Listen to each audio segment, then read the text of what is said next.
So what's up mga kagustuhan po, magpapalayo po tayo ng ating mga manok kasi po maganda po yung panahon at syempre para po matanggal yung kanilang mga external parasite at syempre para po presko yung kanilang pakiramdam ngayong mainit ang panahon. So ang gagamitin po natin pang paligo ay triple X shampoo ng Battlecock. Buti pa ang manok naliligo.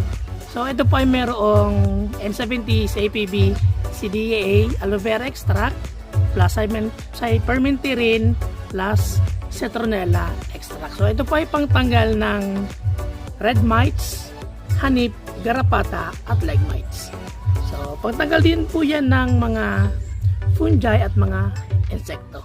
So yung mga remains po nung pinaligo natin, pwede po natin i-spray sa mga growing pens at breeding pens nila para po matanggal yung mga insekto na nakatago po sa mga sulok-sulok po ng kulungan o ng breeding pens ng ating mga manok. So ayan po. At syempre gawin po tayo yung mga produkto ng Battlecock dahil sa Battlecock laging lamang.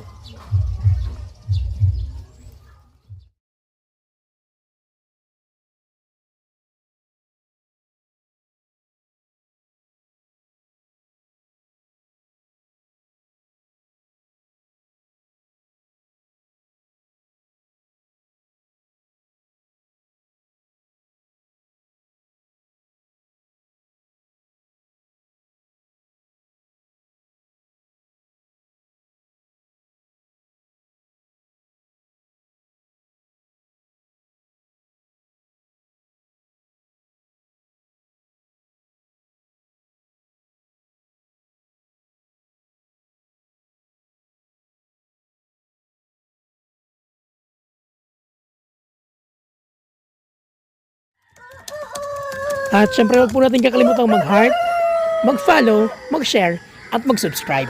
Thank you for watching!